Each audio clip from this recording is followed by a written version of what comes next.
as well. Oh, I got lots of stories to share, exactly. Lots of stories to share.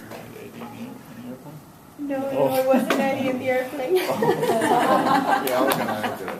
I know she met Eddie during elementary school or something. No.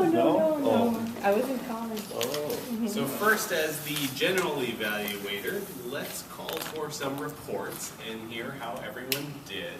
This is where you get to tell us about the good grammar, but you don't have to go first. We'll start with the awe counter. I think she was clicking when there was no awe. I counted 5 with Al, but I kind of got a late start. That's all right.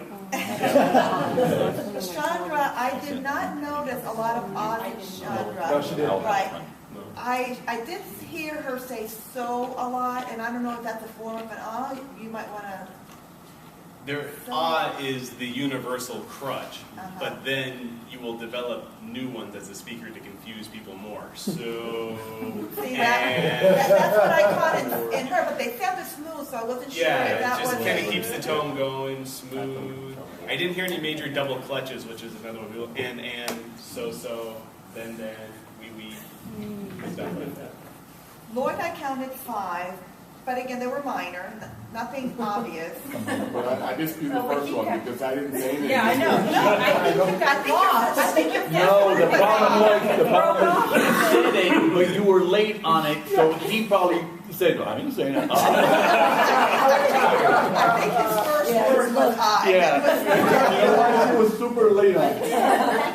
So every time you did it, you kept catching yourself because you would kind of like hesitate with the and it was like, and then you didn't hear anything. It was like, okay, I know I did it, but I didn't hear it. On Danny, I counted 2.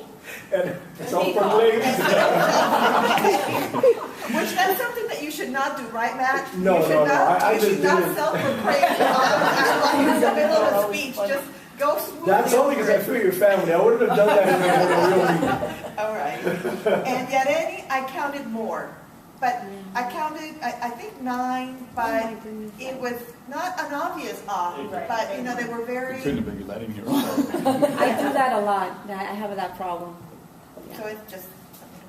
Yep, I counted 9. You're definitely the awe champion. Yeah. I knew that would happen We'll to see me. about next time. Yeah. But the important thing about awe counting is that it creates a new awareness that isn't there.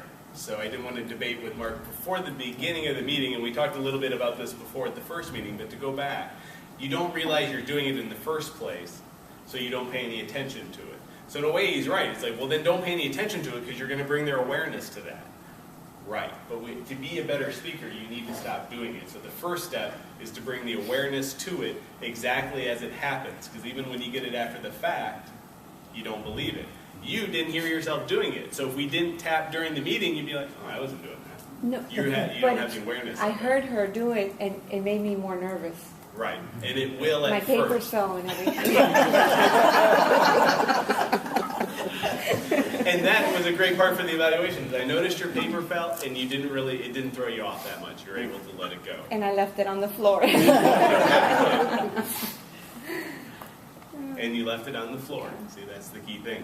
And then you'll be able to let go of the odds. You'll catch yourself doing it, but you'll be able to let it go. That's sort of the final stage, but you have to go through the process to get there to that final point. When you start listening to it, the next time you hear the president speak, it's like you'll be counting odds and the speeches and stuff you hear on TV, and then you'll learn to let it go. And that's also an important skill, because there will always be distractions when you're speaking. People come in late, somebody spills their water, sneezing. You can't let those things get you down, or your papers fall. Do you really need the papers, or how can you gracefully pick them up? So those things are always in play. You feel like you need the paper. This is my problem. I feel like I need the paper even though everything's in my head. Mm-hmm. But when I get nervous, I forget things. And so I want to make sure I don't forget things that I want to say. So that's why I have the paper. We'll talk more about that in the evaluations. That's a great point. Now for the timing. Who was the longest? No, just what were the timings for all the speeches? Do you have the names and the time? Yeah, I have Al 3.29, Chandra 3:53, Lloyd 3:13, Danny 2:52, and Yareni exactly 3 minutes. I cut it off when I saw the red.